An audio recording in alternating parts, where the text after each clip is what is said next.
Okay, welcome back to Raven's Oracles. It's been a bit of a while. I've been taking a break, living inside my cocoon, not ready to come out, but here I am again. My setup has changed, so to reduce the time spent having you watch everything, because I still don't have my computer all set up, so I'm not doing any editing. I went ahead and did this reading a while ago, and I've been sitting on it, practicing it, reflecting on it, so I have a better understanding of the general message, and I'm just going to roll with it.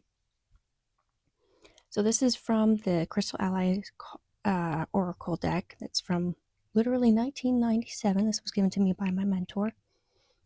And generally speaking, this reading seems to be instructions for meditation, specifically meditation to help you bring up emotions that are ready to be processed at the given time, and just generally a kind of vibe check for yourself. So this was channeled through my spirit team and the spirit and the divine. So generally speaking, the idea is the instructions are to sit without distractions and breathe. Breath is the gateway to spirit. When you clear your mind through just sitting and vibing, that helps open you up to whatever messages your team or the divine or your spirit itself has to give to you.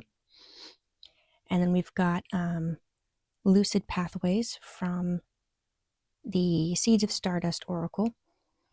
And the idea for this one is clarity arrives when you stop forcing direction. So generally the idea is, pretty self-explanatory. Stop forcing anything, just sit, breathe, and vibe. Open yourself as a conduit for your team specifically, so you don't open yourself up to whatever. This card is from the Fairy Wisdom Oracle deck, Overindulgence. It is a vibe check kind of card saying, hey, overindulgence means that there's an imbalance in your life. You might be trying to fill a void. Indulgence itself is not a bad thing, but all things in moderation. Are you overindulging in something? What is it compensating for, that overindulgence specifically? A way to, sorry, give me a sec. Okay, a way to kind of mitigate that process is to, as part of the meditation here, sit, just vibe, and ground yourself. So if you need visualization for that, a great way is to literally imagine roots coming down from your feet and grounding into the ground. Branches growing from your head and arms, reaching into the divine reaching back, and just letting that energy flow. Breathe, ground, don't force anything, flow. And then this is from the Inner Child Oracle deck. Then what you do is you let it come forth. Give yourself permission to feel whatever you need to feel, and then let it happen. Don't judge it. Don't edit it. Just let it happen. Observe it. Take note of it. Acknowledge it. Let it be seen. And then do your processing work as you have the skills to do so. Whatever is most likely to come up in this sort of meditation is whatever you already have the skills to process. So this isn't going down and like looking into your subconscious for childhood trauma or anything like this. This is whatever is actually ready to bubble up to the surface that maybe you have been overindulging in order to avoid facing. Whatever you have the tools for already, that is what's going to come up. Okay. So the easiest way to process emotion is to acknowledge it and accept it, accept all the parts that are connected to it, and then release what you can of the emotions that are connected to that experience. Let's see, there are probably some additional exercises in the book. Yeah. So I'm just going to read this book because it's got great instructions. It's phrased really well. 22, let it come forth. Many things occur in life that we may be unable to process, and most, if not all, of these unprocessed events and emotions can be stored inside of us. If you've pulled this card, then it might mean that there is repressed emotion, memory, or aspect of the self that is hindering you in your current situation. As repressed emotions can subconsciously fuel many of our behaviors and interactions within the world, it can be beneficial to explore this. Inner work exercise. One of the ways we deal with overwhelming emotions is by storing them within our physical body. We can access these trapped emotions through physical, intuitive movement. For this practice, feel your body and move how you feel led to move, particularly focusing on any areas that feel as if they're under pressure. If you need to punch the air, go for it. If you need to scream or dance wildly, go for it. As you practice this exercise, try to surrender to how your body needs to move. Try to withhold judgment and practice this exercise alone in a dimly lit room if you have trouble letting go, and be gentle with yourself. Note, this can be a heavy practice. Please only continue, and I agree with this, please only continue if you are comfortable working with and releasing stuck or repressed emotions. If you feel as though you need further assistance in this practice, consider visiting a somatic therapist or trauma work professional.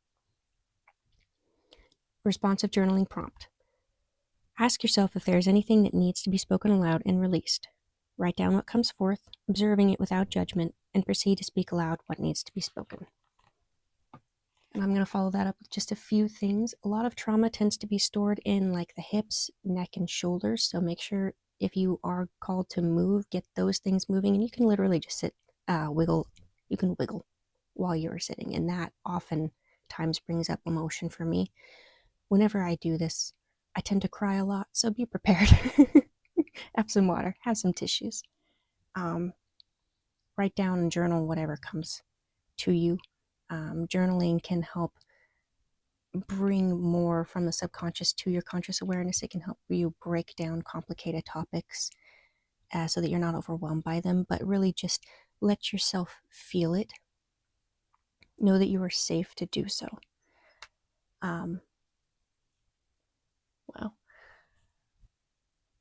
I have been working on a workbook that is designed to help you reframe and process strong emotions, and my intention is to have videos where I talk about specific emotions and how to go through them and add those in another playlist. So keep an eye out for that. I don't have that ready yet, but that is something that I intend to have slowly be in production as a companion to these sorts of messages. Like, what the first three are going to be fear, grief, and anger, because those tend to be at the core of everything. That is probably what you will most likely experience when you do this, is one or some combination of those three emotions. Shame is also very common. Just chill, just vibe, feel it. Your conscious mind needs to process it in ways, in terms of like learning what you can from it, and your body itself needs to process the information and the feeling itself. Like, it's all about just acknowledging that it's there and letting it move through you and move out of you. Something to keep in mind is if this happens multiple times with the same issue, that is actually not a sign that you are failing to release whatever you need to release. That's actually a sign of making progress. It's very counterintuitive. It feels like a paradox, but literally, I have had the experience of having to revisit the same, like, trauma, for instance, multiple times, sometimes years later. Like, I've dealt it, I've turned that inside and out, I've learned everything I can about it, it's gone, it's done, it doesn't bother me for years, and then bam, all of a sudden it's coming back full and fresh. And it's because I have learned new tools and developed a stronger foundation within myself, that now I'm actually capable of learning more from that than I was the first time around. So if that happens, you're not failing, you're not backsliding, you're actually making progress, you're going deeper. Healing is spiral, okay? And I intend to talk more about the process of healing itself and how it's actually, healing is a side effect of shadow work. But that will be a separate video. For now, you are instructed by spirit, if you feel called to do so, to just sit, breathe, let go of control. More specifically, to stop forcing a direction, just vibe, ground yourself, stay in that space, and while you're in that space, give yourself permission to feel and experience whatever you need to feel and experience. And there are emergency hotlines. I don't particularly find them very helpful. What I do find helpful is, I'm on state insurance, actually, And most state insurances do give you access to at least one therapy session, 60 minutes, every 2 weeks. And I find that personally that was more helpful than 2 sessions a week, because I've had a wide range of therapeutic experiences in complement to my doing this exact kind of work. And having that check in with someone who has been through what you have been through is really helpful, because they can you can bring to them something you've been stuck on, and they can help you reframe it. And just those little check-ins can be really helpful. And I am going to leave that there. I wish you the best of luck. Be gentle with yourself. Take care of yourself. Have water or some tea with you while you do this. Have your favorite movie on afterwards. Once you are done sitting in this emotion, like let it run its full course. You might be crying your eyes out for 4 hours, but let it run its course. Otherwise, it'll just linger. And once you're done, once you feel kind of purified and refreshed, put everything down, put everything away, go and comfort yourself. Have a smidgen of ice cream, have your favorite meal. Don't overindulge, but like everything in moderation. Watch your favorite show, not one that gets you depressed, but one that actually helps you feel comfortable. Studio Ghibli is great for that. Avoid Grave of the Fireflies. Not that one.